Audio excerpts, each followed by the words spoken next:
First of all, I want to offer my love and pranams at Bhagavan Baba's lotus feet. And to thank you very much for this opportunity to be on the Hollywood agenda again. And it was very nice. Just a minute, let me see what I can do here.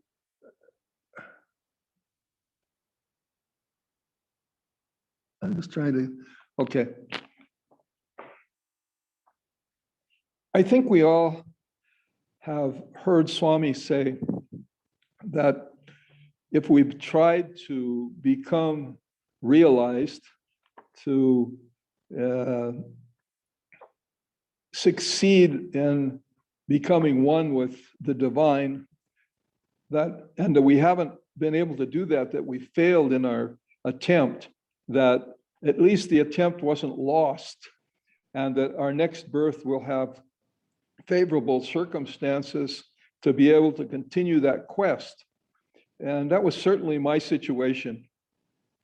I was born in a Christian family, and also a very well-educated family. Both my mother and father had college degrees. My mother had a master's degree, actually, and she was a teacher. And my mother had 13 brothers and sisters, and they were also all college graduates. And my father had 3 sisters who were also college graduates. And so the education was a very important part of our family's life and history. Both my grandfathers were Free Methodist ministers. And as you probably know, the Free Methodist Church broke away from the Methodist Church because they believed that God was within. And so I came from a line of believers in more or less what Swami has always taught us, that we have God within us. Well, another teaching that Swami has given us is that he sometimes takes away our closest relatives, and especially our mothers when we're very young, so that we don't become attached to them, and instead of that, we become attached to him. And so I think it's important that any of us who have lost family members, and especially our mothers, that we must realize that this is being carried out as a part of a plan, the divine plan, to keep us closer to Swami. In my case, my mother passed away when I was only 16 years old. And so I had to become like a right-hand man for my father, and do all the shopping and take my sisters to school and so on. But the loss of her at such a young age was part of this plan of Swami's to keep me close to him. In this talk, I'd like to go over different lessons that I've received along the way, so that maybe you can relate to some of these, and that they will help you also in your spiritual quest. One of the big lessons that Swami has given us all is, he says, stay away from bad company.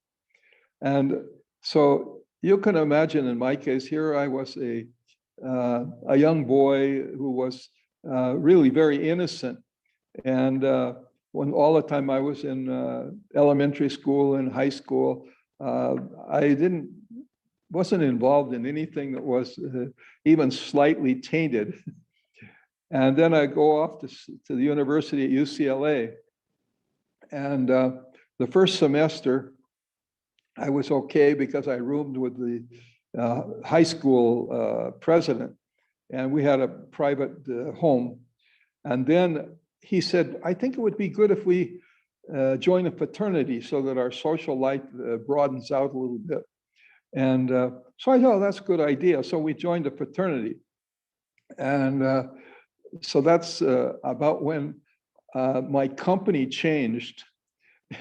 I can even remember when I was a pledge to this fraternity, and they were going to have a party with a sorority. And so they said, well, you have to clean the house because you're a pledge.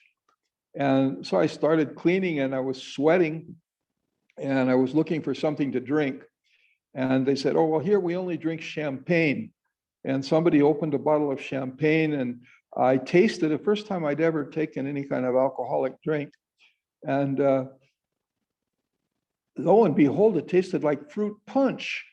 And so I was mopping, and I was drinking this bottle of fruit punch, which I thought was kind of nice, until pretty soon I think the room started going around in circles, and I had to retire to my bed, and I didn't go to the party, of course. I was passed out. But this kind of association led me to drinking and smoking, which wasn't good at all. Now, it was very interesting. I'd like to share with you also a story that Dr. Hislop told us. And this is also about the company that one keeps. Dr. Hislop was a very studious person who, at one time, he was very much involved in Buddhist meditation. And he had discovered a Rinpoche, a Tibetan teacher who had taken refuge. He'd gotten out of Tibet before the Chinese came, and he was living in Scotland in a very isolated place.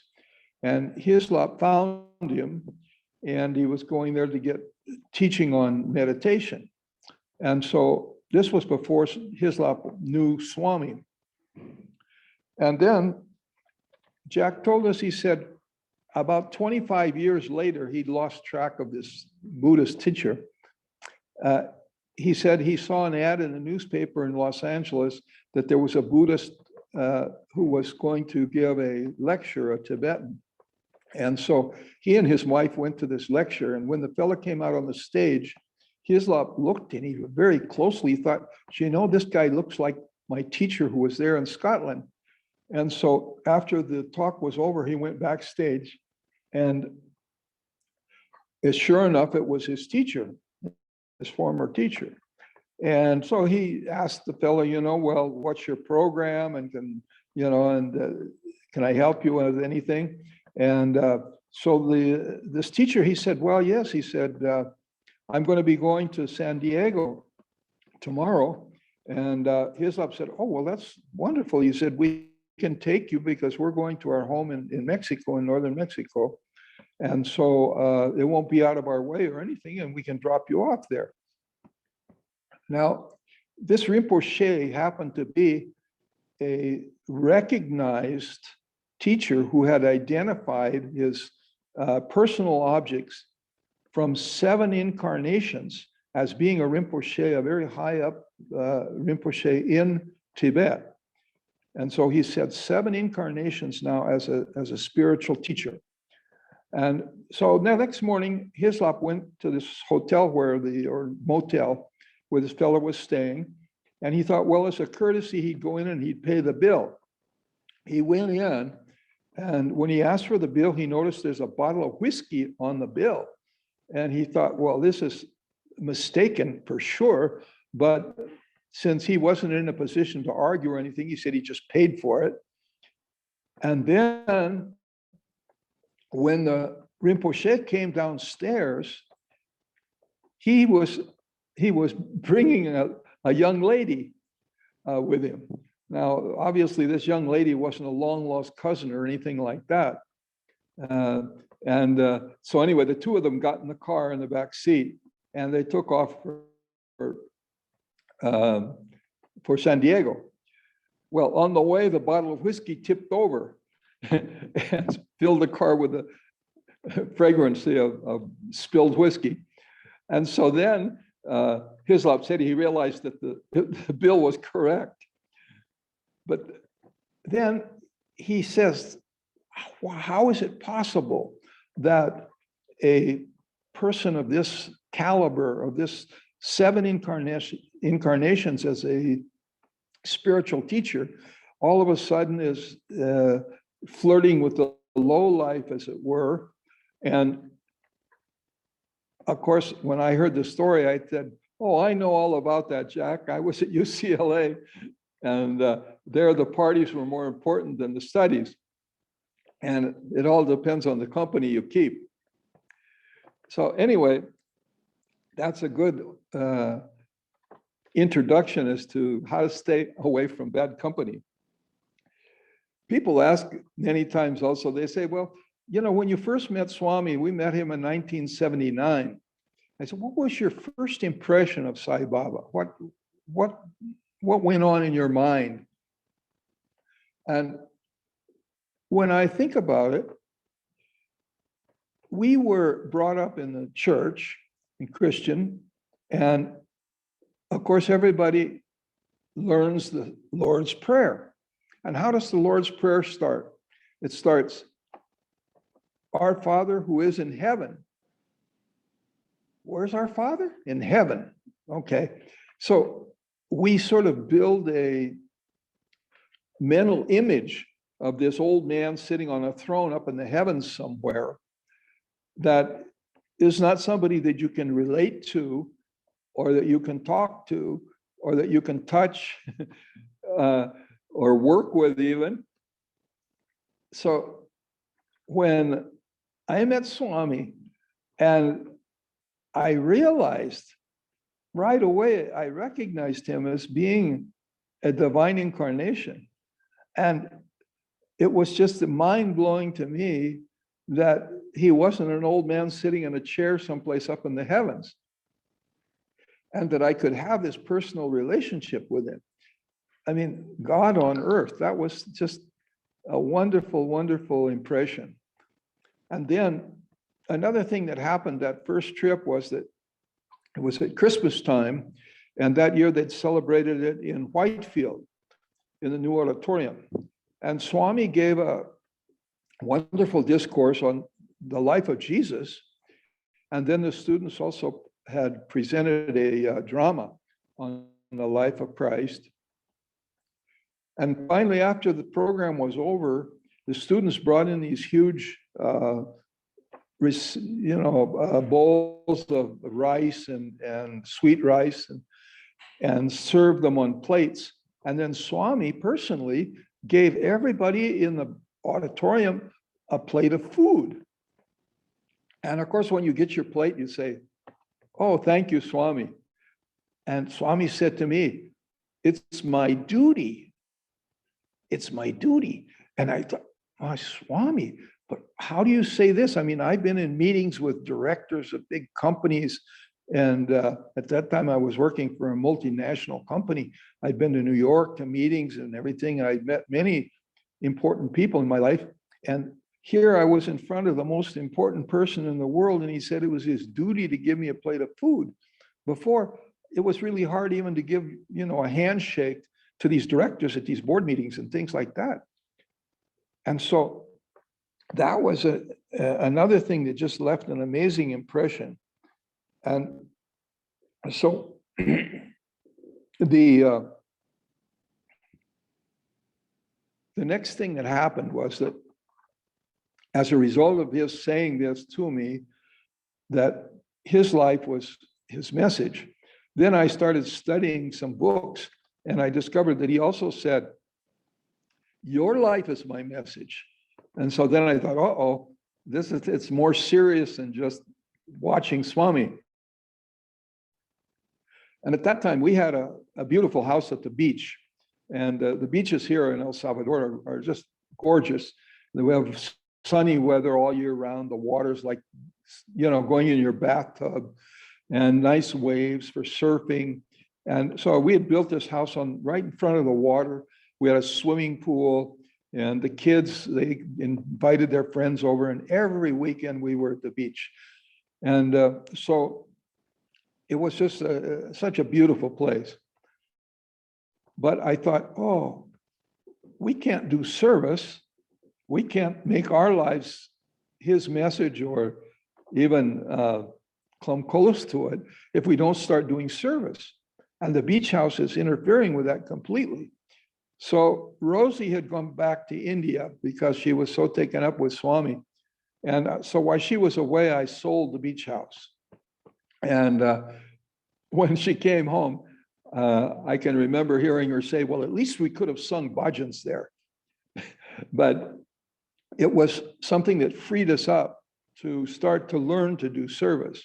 And when I say start to learn to do service, it was a little bit difficult in the beginning, because I can remember like a Sunday afternoon when you feel the nice warm sun and everything, and the beach is only 45 minutes away.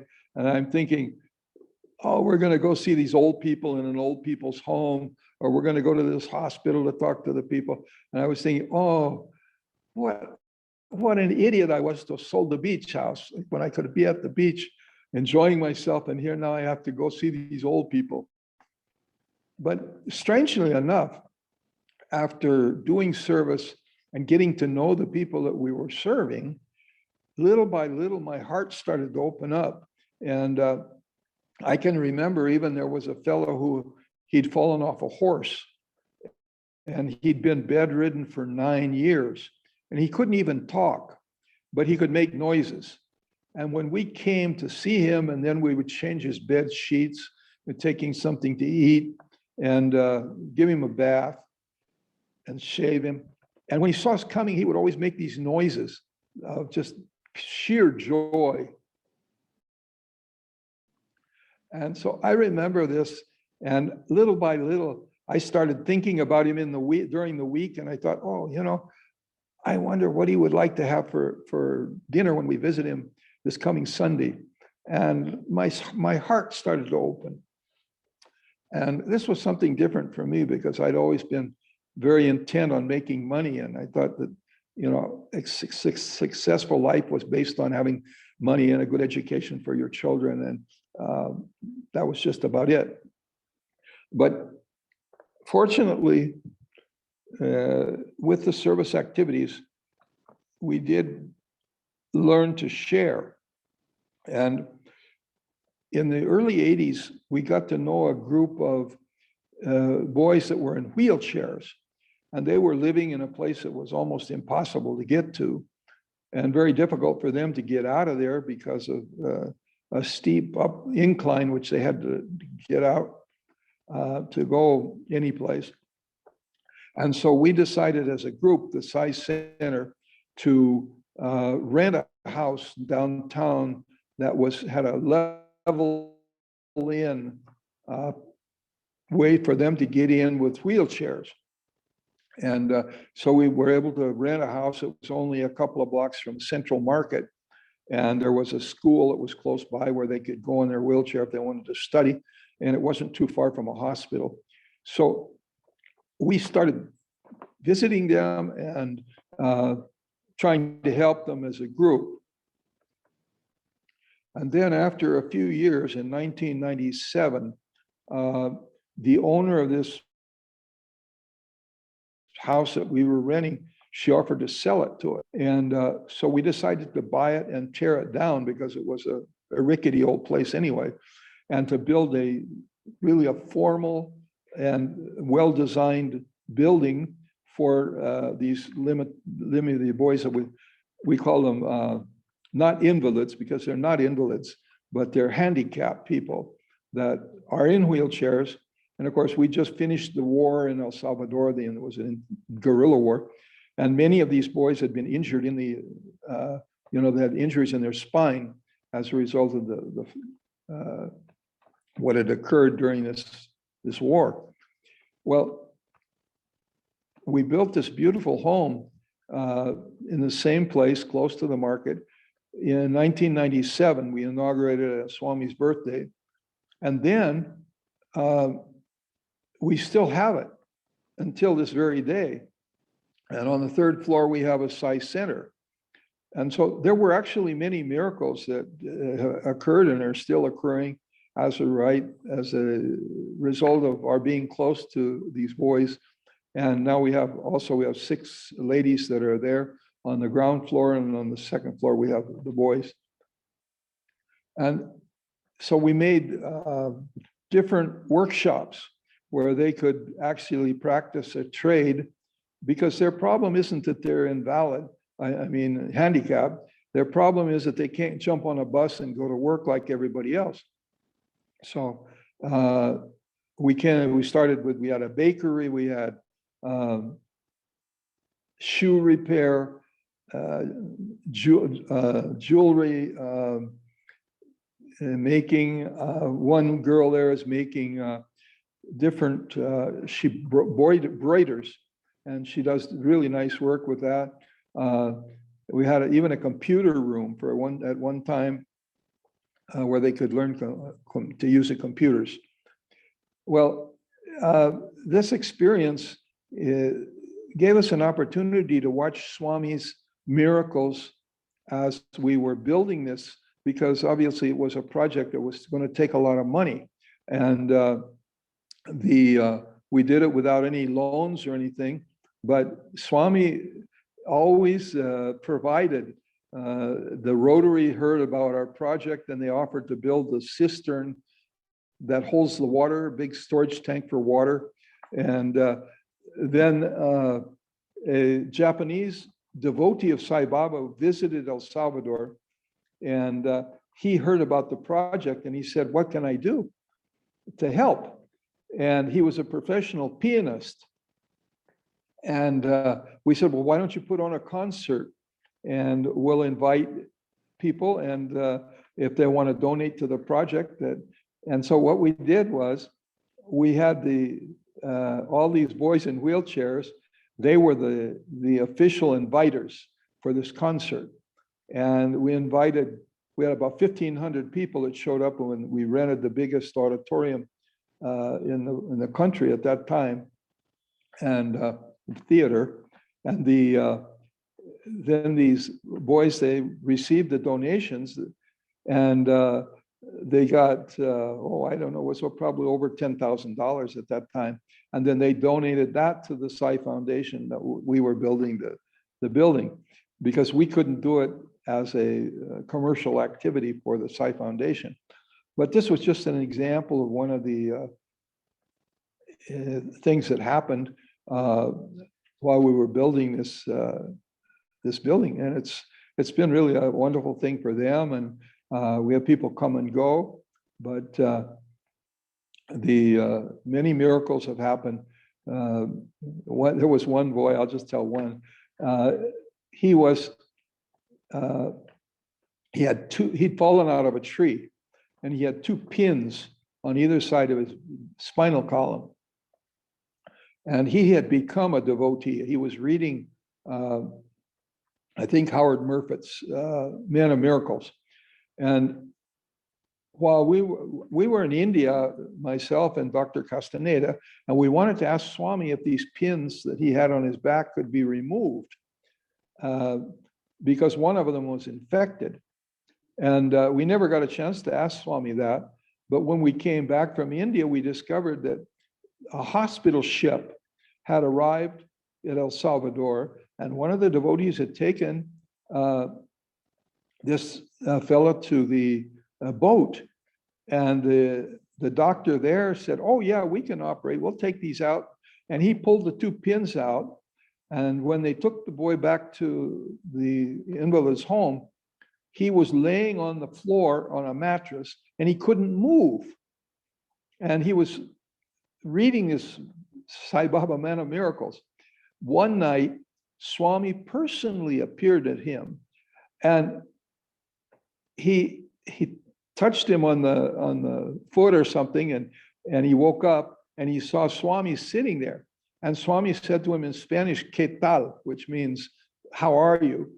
And Nelson was the boy's name. Nelson said, "Oh, Swami," he said, "I can't move. I'm paralyzed. They took the pins out."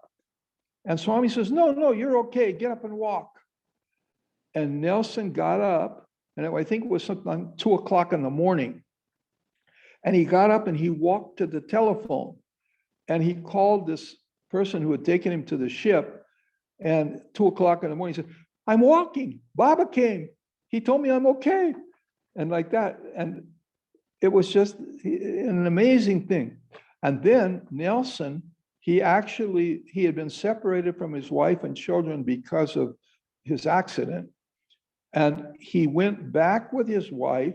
He got a job selling newspapers and was united with his family again, all as a result of this miracle that took place.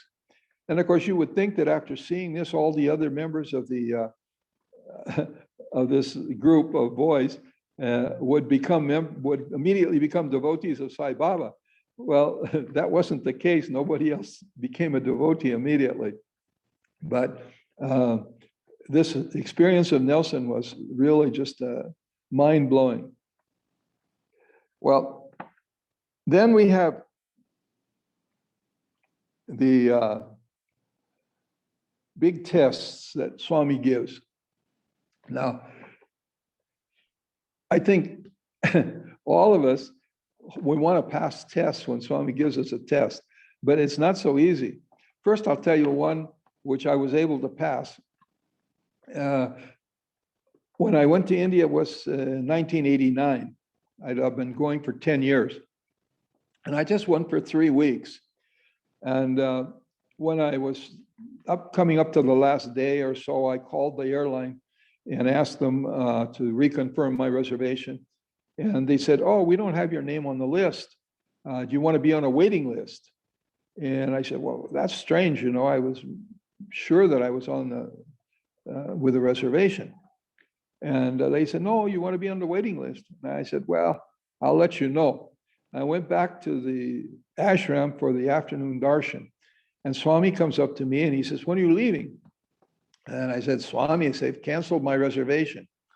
And Swami says, I know. Swami will tell you when to leave. And so then I thought, oh, well, another week's vacation won't hurt me. And so I'll call the office and tell them I'm delayed. Well, the delay wound up being about 4.5 months, but it was an amazing time. I was able to travel to Chennai with Swami and then to Kodaikanal. And we were in Kodaikanal for 6 weeks because that time Swami was expanding the bhajan hall, which was too small.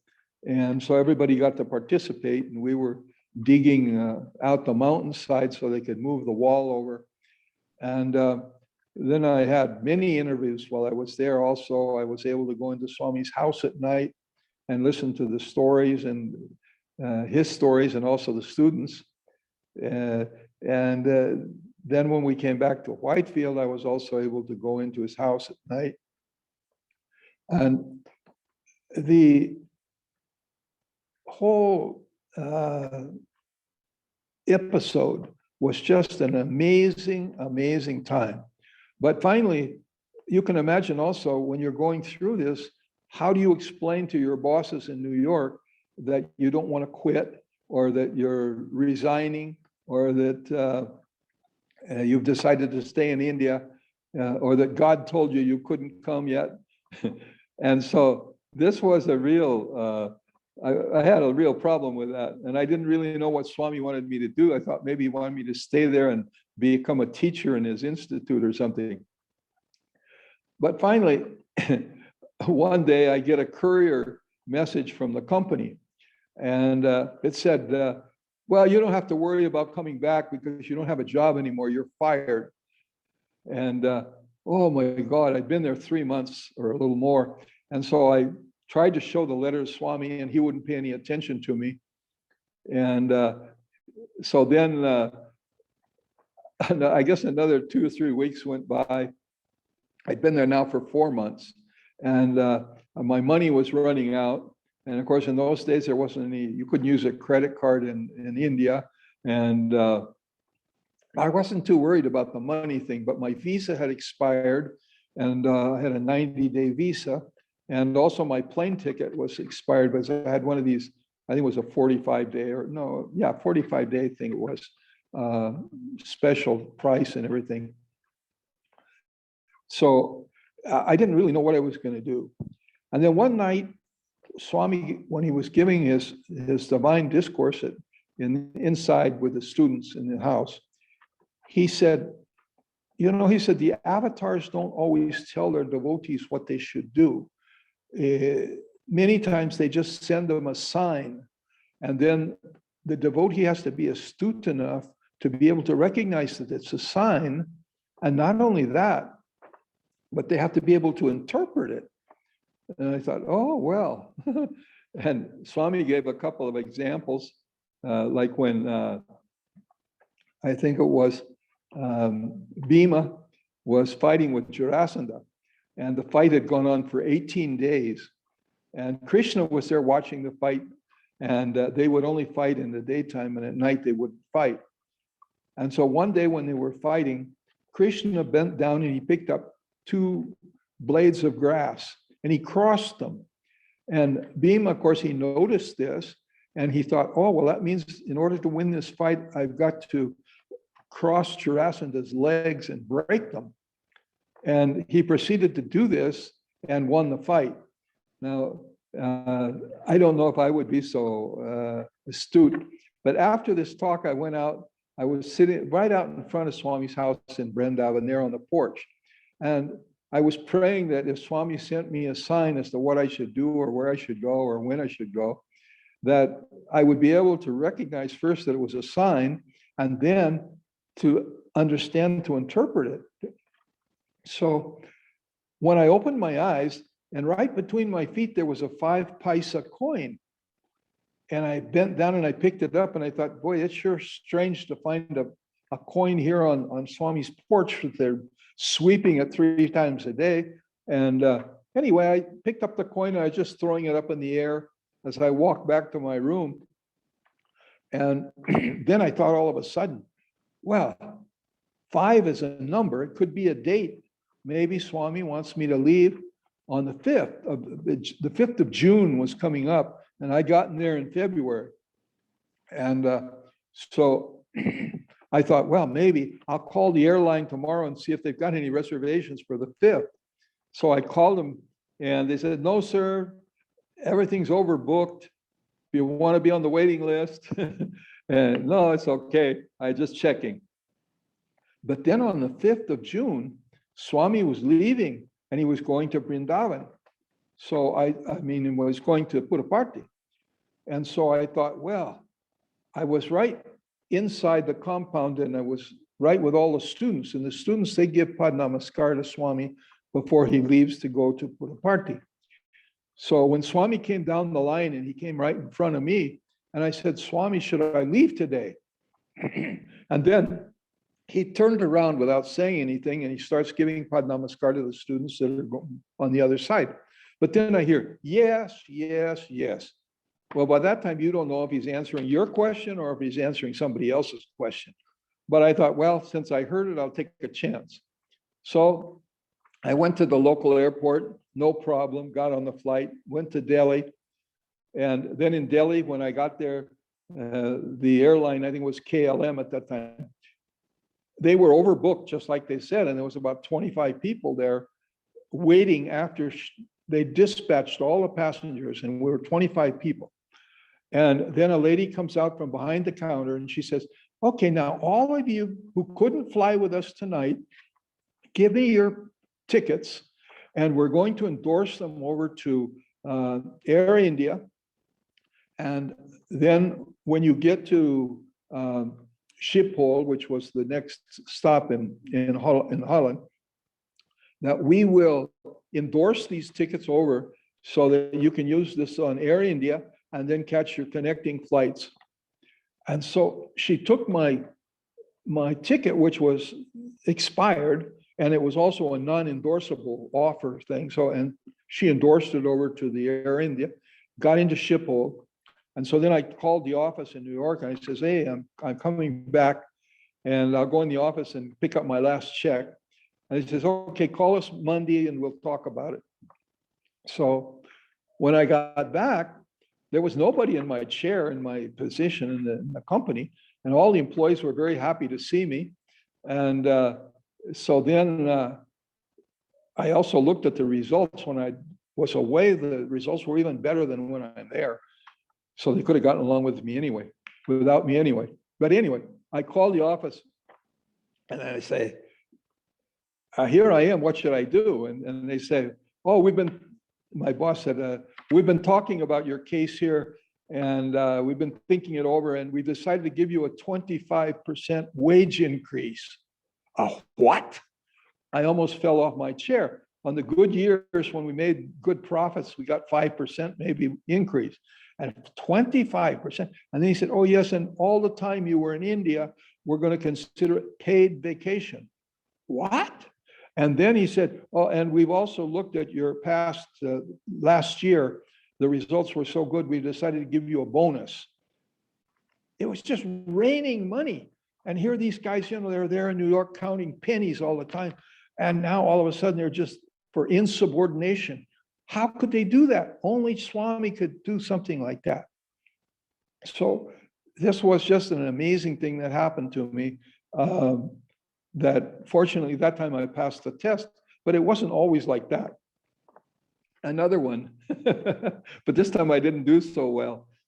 In 1999, the Psi organization had decided to hold a World Human Values Conference. And at first, UNESCO was also going to be part of this conference, but at the last minute, they decided not to become part of it. But at the beginning, they were. And so we were told, oh, this is a wonderful opportunity to invite the ministers of education from all your countries to come to India and to find out about this program and to see the campuses and so on.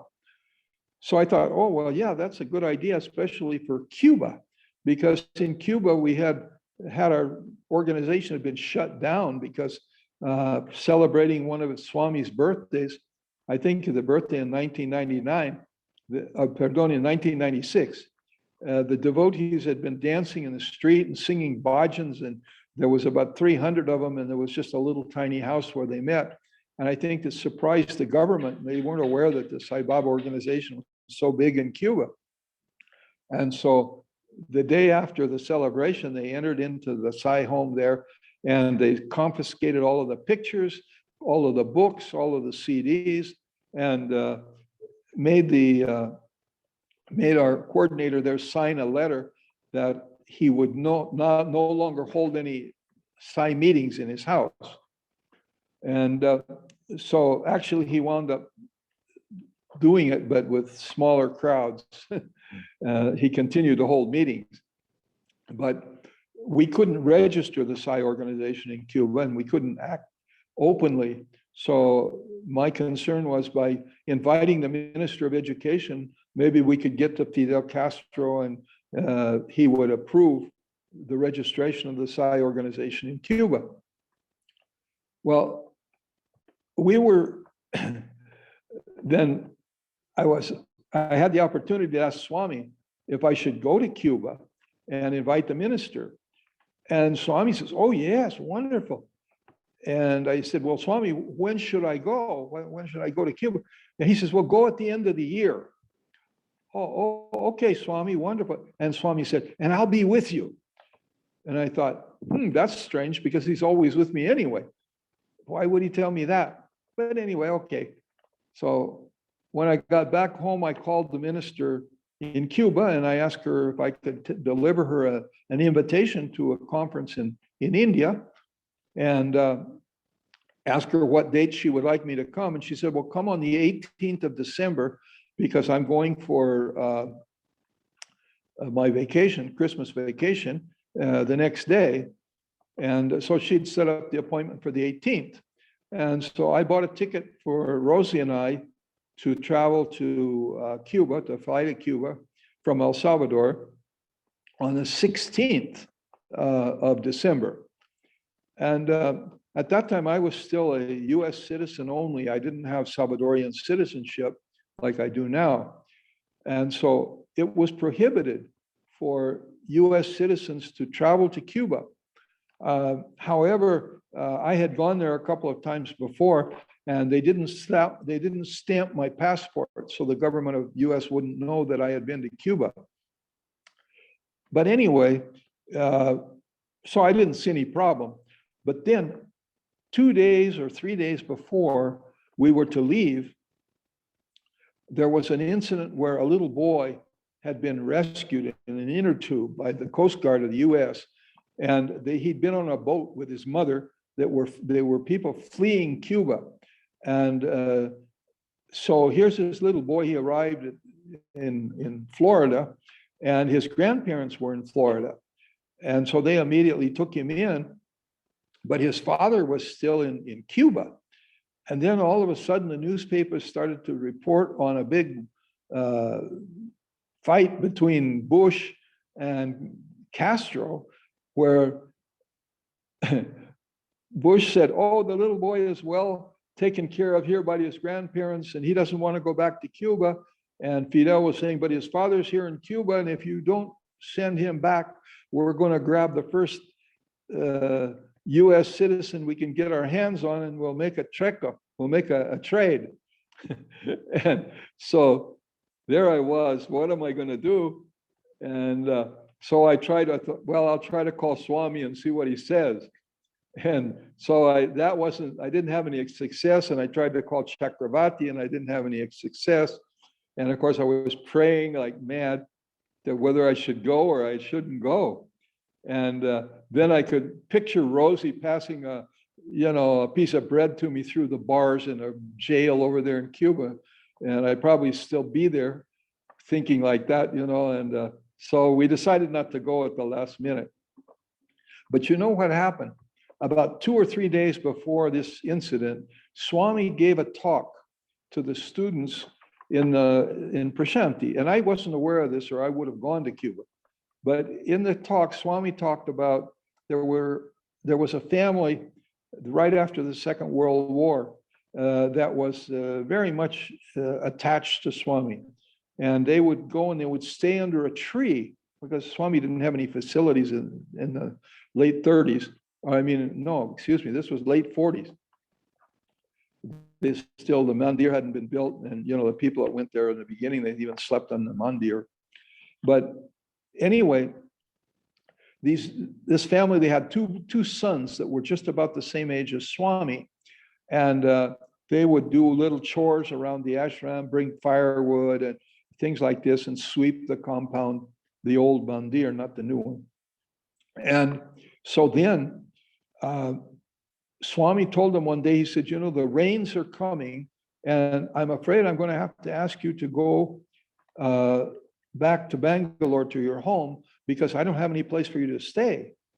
And so unfortunately, this family, they had to pick up their things and come back to Bangalore where their house was, and with their 2 boys.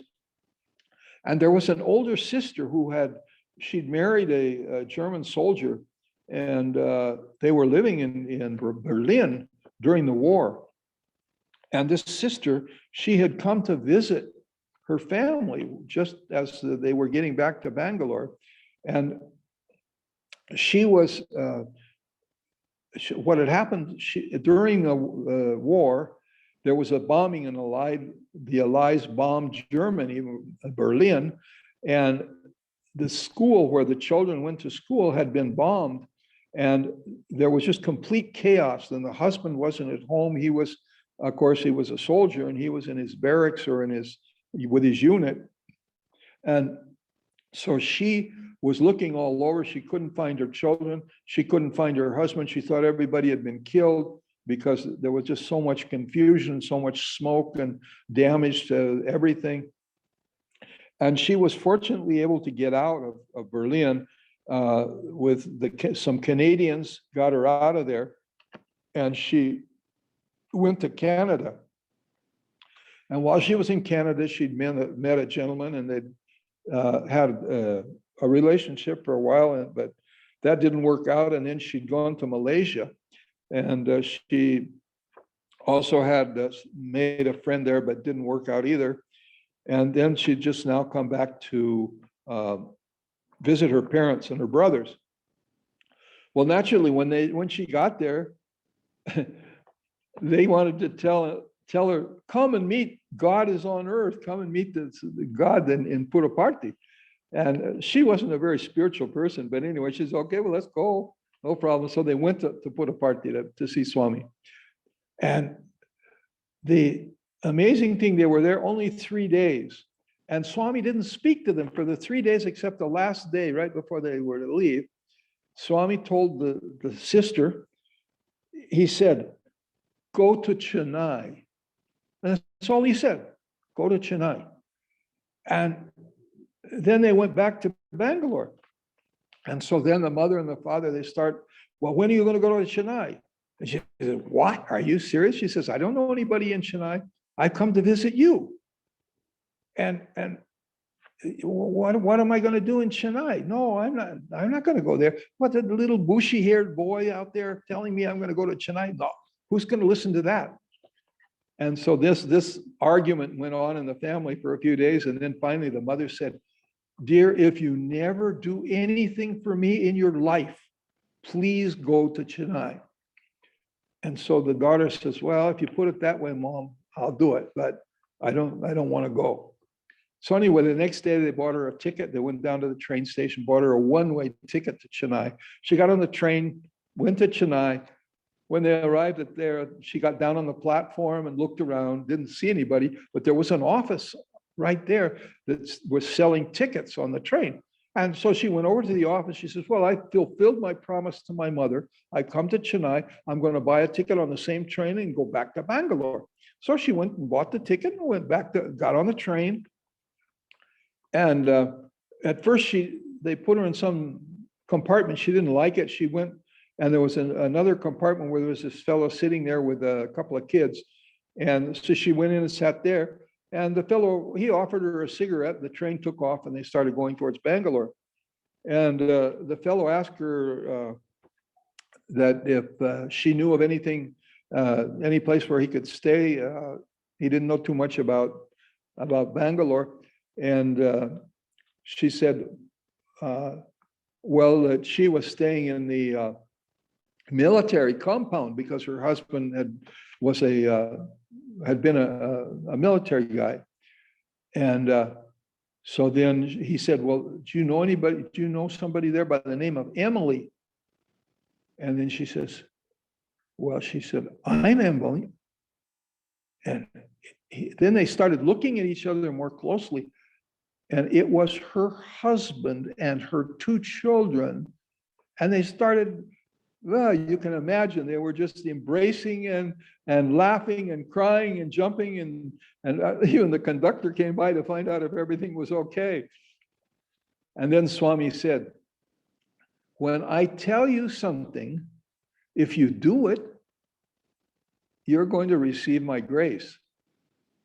But if you don't follow my instructions or you don't follow my word, then maybe nothing will happen.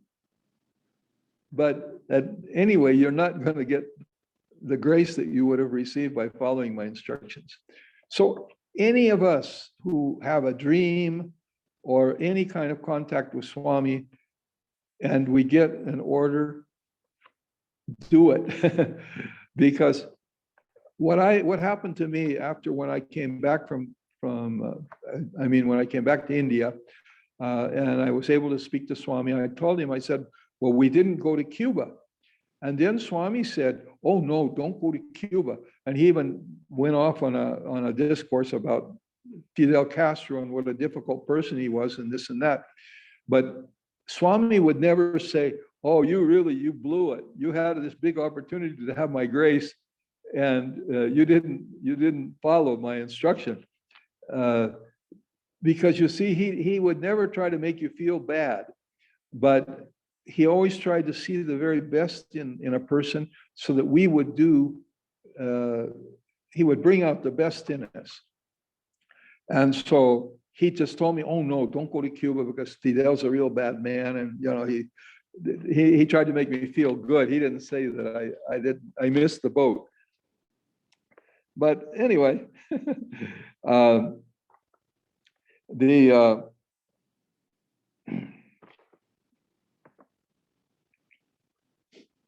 next thing that I would like to share with you is a preparation for becoming a Sai leader or having an opportunity to in a position, any position in the Psi organization.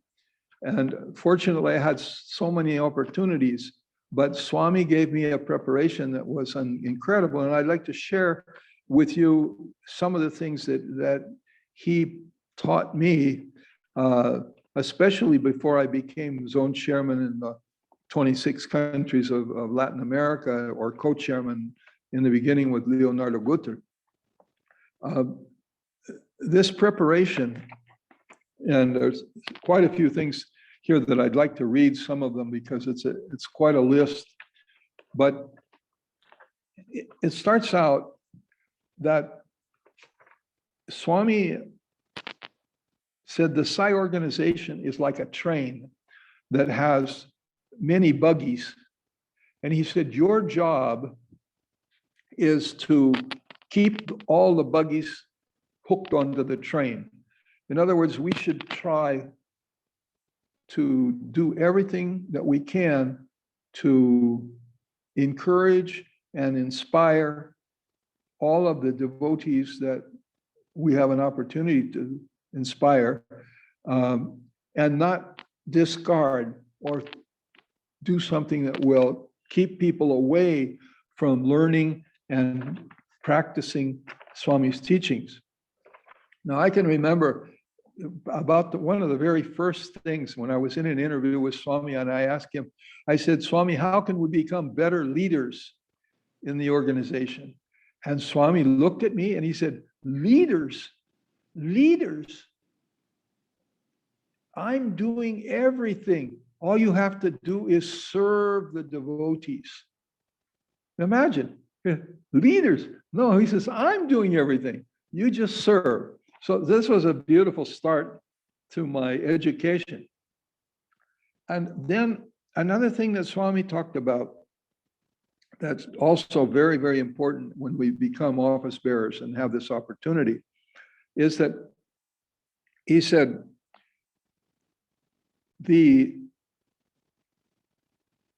said, first be, then do, and then tell. Now, it might be hard to figure out what this means in terms of being a Psi leader or a Psi server. But the first is be. The being means to be available. Always be available. Your work in the Psi organization, my work in the Psi organization is more important than anything else I can possibly do. It's very, very important. Then he says, after being available, then doing. What is the doing? The doing is each one of us as a Psi leader has to set the example. We have to be out in front. We have to do the work, but that means we do it first. We show how it's done. This is when Swami says, you are my message. And then finally, the saying is then when we are showing how to do the work, then we can invite. This is the speaking of it. We can invite others to join us. And so this is how to become an effective leader. The Swami said that the communication is like the current which flows through wires, and there must be good communication or there will be an explosion.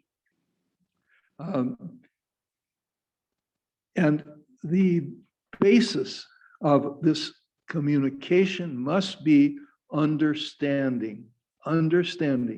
So we have to understand the other person, and then we can have good communication. Excuse me, this is falling off. Then he said, take a balloon full of air. The air is God. And then you blow until the air joins, the air inside the balloon joins the air outside the balloon. The balloon is the body, and the way to immortality, the balloon is the body, and the air is God. And so, of course, what we're all trying to do is to reach this point where we become God. And so then Swami said also the way to immortality is to remove immorality. So we have to remember that we live in glass houses. All the leaders, all the devotees who are in the Sai organization in any position, that we live in glass houses. We're being seen by so many people. And so in order to be an effective leader, you have to be live a life which is very transparent, very all of your actions are being seen. So you have to be really careful not to get mad or to lose your cool or to do something immoral. Then Swami said, the coordinators must create unity, and unity will create understanding. So the caste is one, the culture might be different. And then another thing that Swami talked about was the food. Food is good. If the food is good, then the blood is good. And so we should follow a Sattvic diet in small amounts.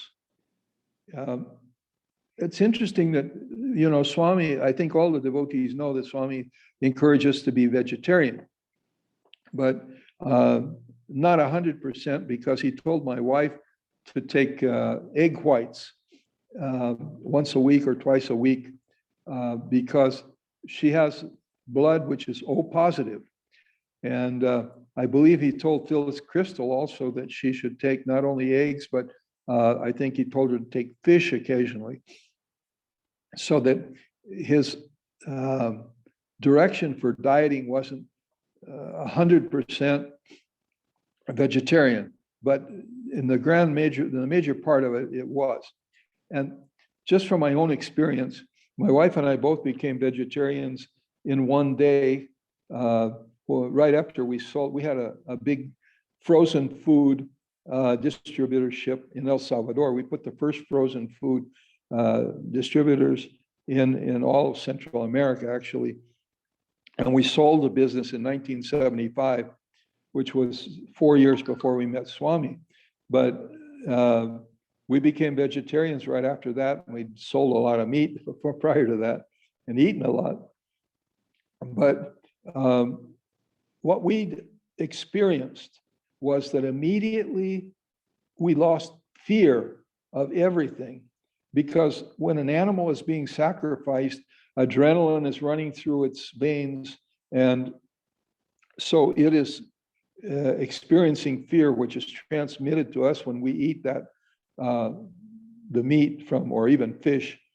That is what's going through the fish's mind if the fish thinks at the time that it's being sacrificed. And then the other thing that occurred is also we felt a great deal of peace, which we didn't have prior to that by becoming vegetarians. So we learned from Swami, he said, food has 3 different categories. The part that is going to be the nutrient for your body, which will help your body to be strong. Then it has the part which is the part that is not digested, that is the roughage, which helps you to eliminate that which is not needed. And then the third part of the food is the subtle part. That's the part that goes to your mind. So we have to realize the devotees that are in this process, all of us that are in this process of trying to realize ourselves, the food is so important in order to have our mind in a framework where we can actually not only quiet it, but get rid of it. In other words, in a minute, I'll try to talk a little bit more about what happens when we can get rid of our mind.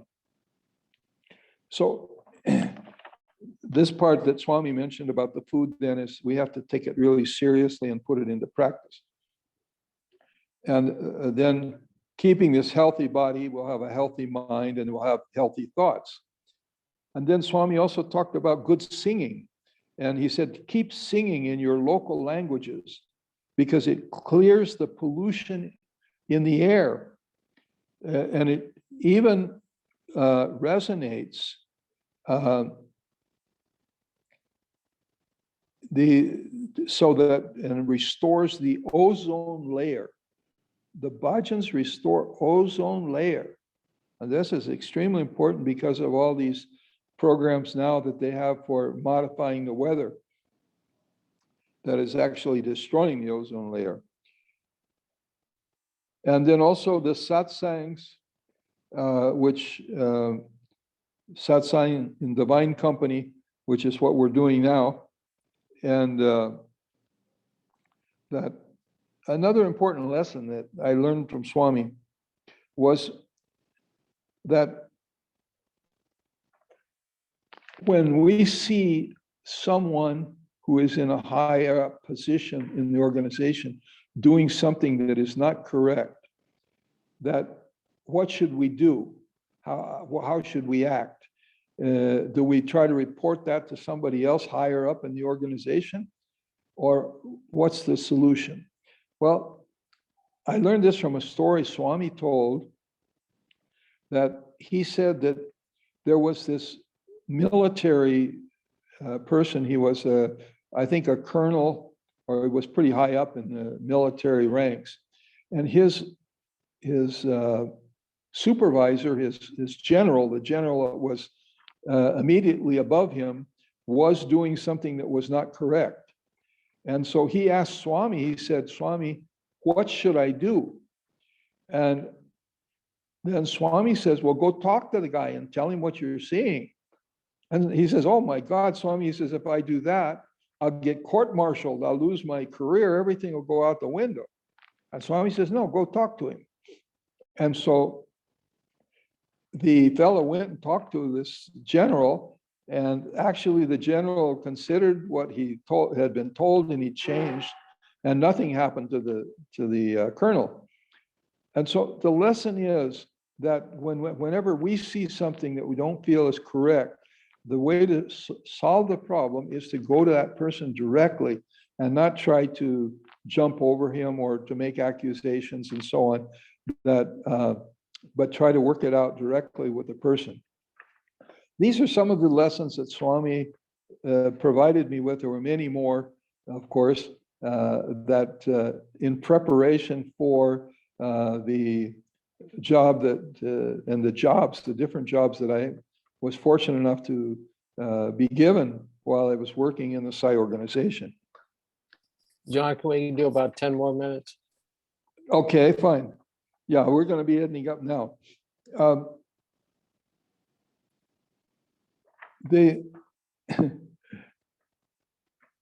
When I was working in this multinational company, I had about 300 and some employees. And I tried to treat each one of these people as my children and keep a very close relationship with them. And at the same time, I tried to apply many of the lessons that I'd received from Swami in human values, especially in the running of the company. And so these lessons were very interesting, and actually it was written up in a book which is called I don't remember right now, but I'll remember it in a minute. There was one of these leadership books. And as a result of that write-up, I was invited to speak at a conference about human values, or my title of my talk was How Human Values Make Sense in a Business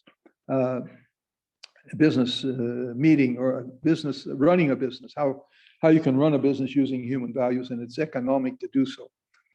Well, the name of the book is Leading with Wisdom. And there was a whole chapter about what I'd been doing as a manager of this company. So anyway, it was in Europe, it was in Denmark, the meeting. And the first night when we got there, it was about 100 participants that had come to this conference.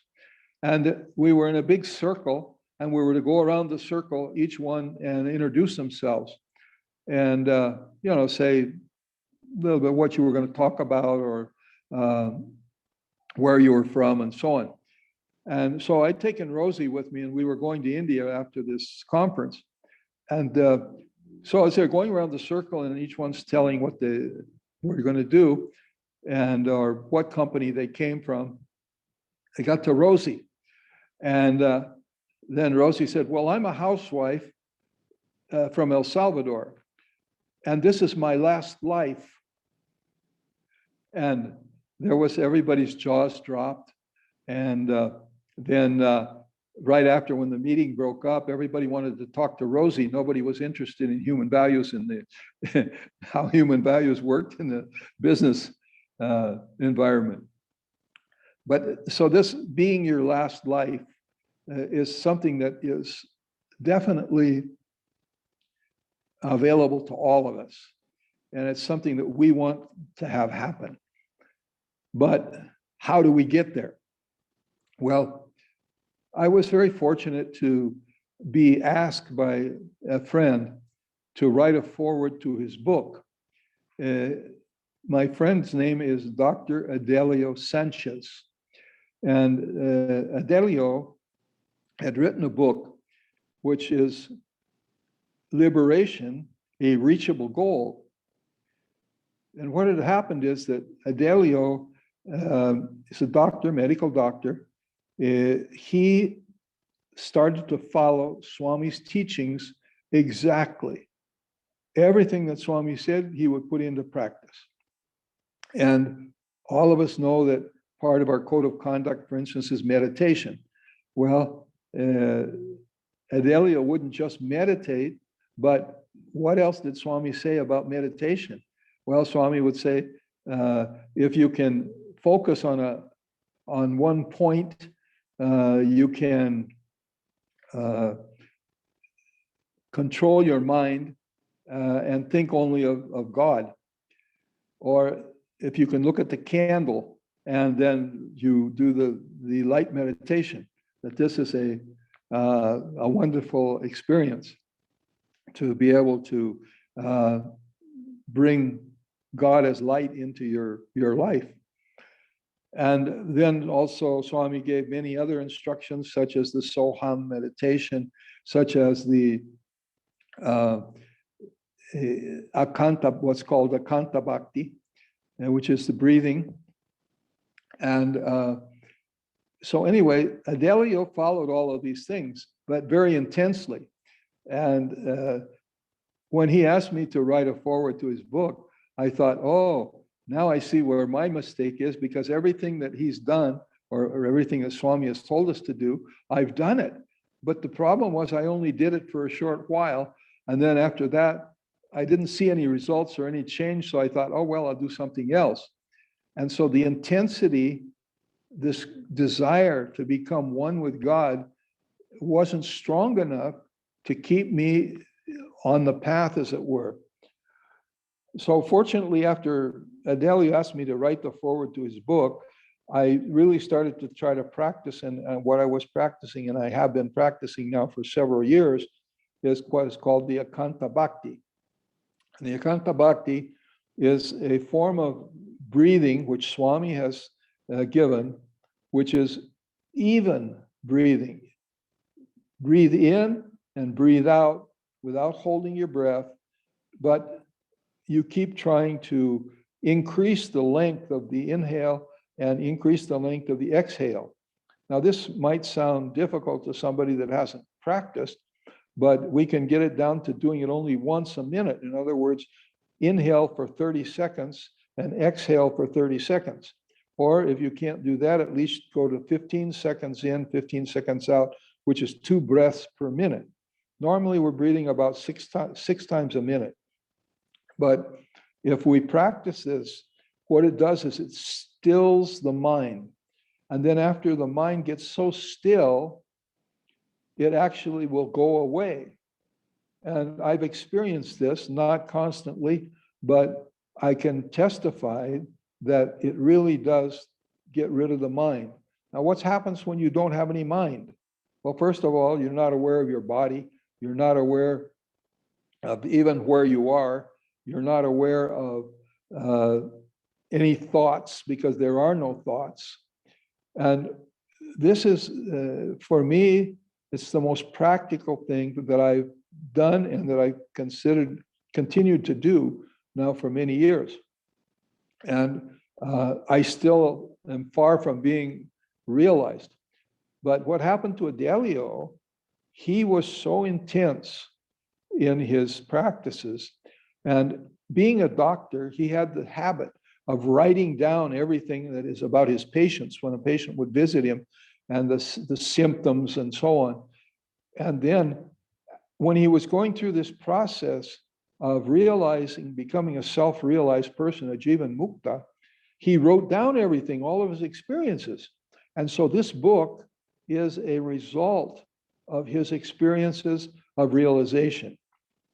And the most beautiful thing about it for me is that to know someone who is a realized soul and who has followed Swami's teachings to the letter is proof. It's the best proof that there possibly can be that it's possible to become a realized soul while you still have a body, not at the time you die, and that we can all do this, everyone. It just takes this intensity of purpose to make sure that this is the most important thing that you want to do in your life. And once you have that, and then you go after it, it's true, you're going to have many experiences that are, because you become realized, that doesn't mean you're not going to have bad experiences or difficult experiences in your life. But it certainly means that you've reached the goal, that you'll reach the goal of becoming one with Swami. And so I think I'll close there and maybe we'll say a short prayer asking that Swami will guide all of us in this intent with our intensity and our desire to become one with him. Om Sai Ram. Wait, Gene, one minute more. I was asked to mention something that has come up. And if any of you who are listening have had a call or been contacted by someone from the Central Trust, that this should be communicated to, you could communicate with Gene, and Gene can communicate to me. We have a committee actually that's working on this, but there has become a difference of, and a big difference, I might say, of opinion about how the Psi organization should work. And the Central Trust has desired to form one unit of the Indian organization, of the Psi overseas organization, and the Central Trust, with the Central Trust running everything. And what we are aware of is that, first of all, Swami has been the one who has named us to the positions we have and formed the organization, the International Overseas Organization. He formed the Central Trust. He formed the Indian organization, and he formed them as 3 separate groups. And Swami did this for a purpose. Swami didn't want anyone to be in a position where they could be the sole dictator or the sole decider of who was going to be in the different positions in the organization, or of what the activities of the organization would be, or who could visit the ashram, etc. And so Swami's structure that was set up by Swami himself, and the instructions that he gave, is now being in the process of trying to overturn what Swami did. And the managing director of the managing trustee of the Central Trust, which is the Swami's nephew, Ratnakar, and Chakravarti, and a couple of other trustees, that they are trying to take complete control of the Psi organization. And unfortunately, in order to do this, they're using many things that are not correct and completely against what Swami has said and completely against what Swami would have us do as devotees. So we must be very aware that this is a big test that Swami is giving, and that if any of you have received any communications and so on, like I say, it would be very important that you communicate either to Gene Massey or to your chairman in that region where you are in Southern California. I guess Region 8, is it? Yes, we're in Psi Region 8, John. John, one thing, Okay. our devotional coordinator, Priti, has asked that we not have bhajans tonight. We're going to skip directly to the prayers in a moment, but what we would like to do is have you answer a few questions from people. I know that many people have many questions. Very seldom do we get to speak to someone like you, and wondered if anyone would like to speak to John and have a question for him. If you could unmute yourselves and go ahead and ask your question to John. I think you'd be willing to answer some questions for us, John? Yes, definitely. Okay, because we're not gonna normally we would have a budget, but you've had such a wonderful talk with so much valuable information, and I know some people have some questions. So if you have a question for John, speak right up and unmute yourself and ask John anything that you would like to know. I think I should. Yeah, go ahead. Yeah, go ahead, John. Yeah, I wanted to know the title of the book that your doctor friend had you write. It was a foreword to. Okay. And his name? Yes, it's Liberation, a Reachable Goal. And the book is also in Spanish. And in Spanish, I think it's, let's see, the title is just a little bit different. I think it's, I'm not sure. If you, John, if you would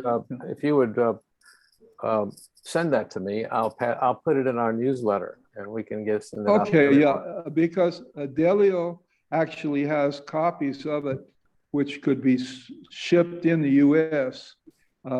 We also have it for sale in the bookstore in Prashanti.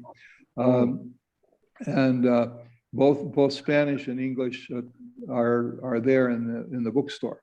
So I'll send it to you, Gene, and then you can put it up on the web. Yeah, that's wonderful. Yeah, you got it. Who else might have a question for John? I'm sure he'd be glad to answer. Anybody else? I have one, John, for you, and that is, in this time where the organization appears to be being fractured into different components, what should we do to try to encourage unity, try to bring the organization back together again? Obviously, you know, Swami said, he even said earlier, understanding.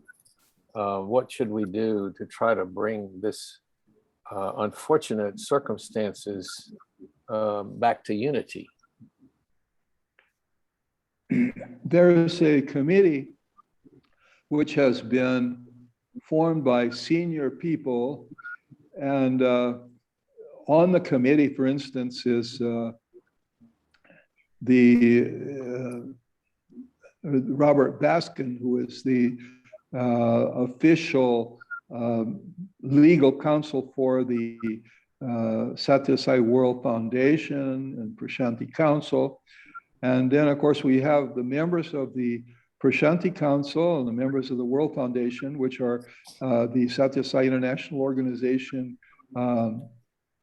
leaders, and also zone chairs and other people who have experience with Swami. Well, like myself, I'm no longer a zone chair because I've given my position to younger people, and right now, Lania Rosita is my Psi organization, which is a very important part of my life.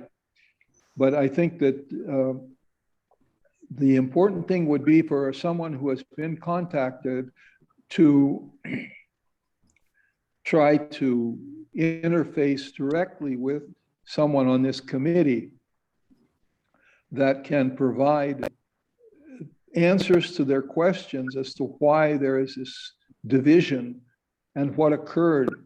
Now, the difficult part of it right now is, unfortunately, the negotiations to bring together all of these organizations under one umbrella, which was possible at one time, was publicized and given a lot of, how do you say, it was made a big news item on the social media.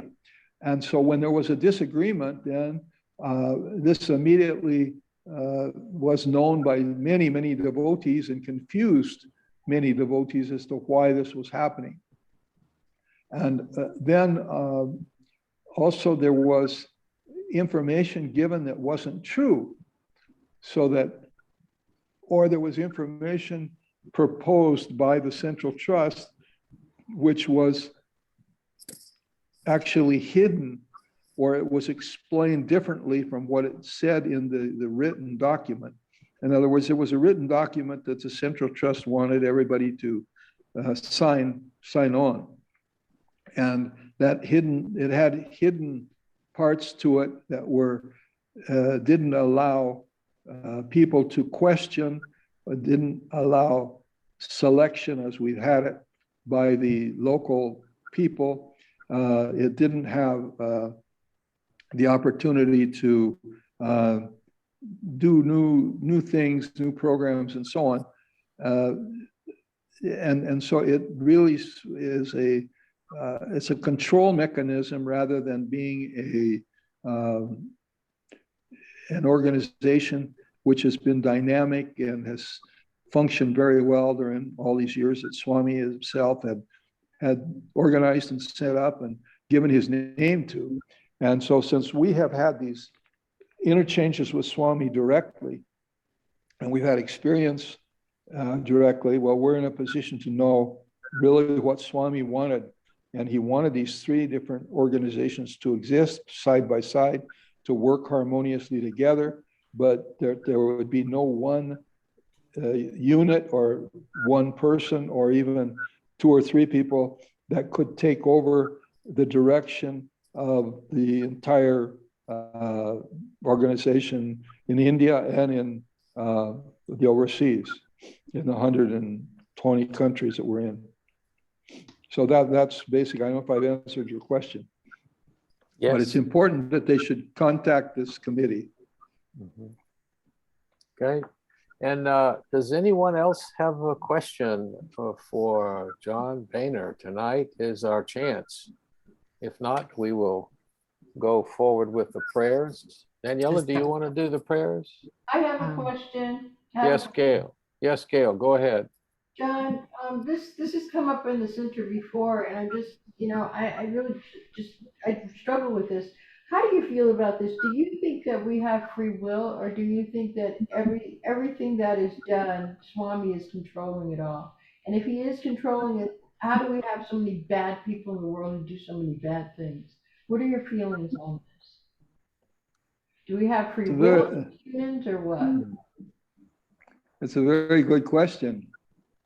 The way I personally feel and the way I work, the way I look at it is that we have a little free will, but the free will is how we react to circumstances. In other words, today you can say, get a check from somebody and the check bounces because it doesn't have any funds. And so you can react to that, to what's happened, because Swami is doing everything, and he is everything. But the way you react to that, in other words, you can say, oh, I want to kill that person for giving me a bad check because I really needed the money.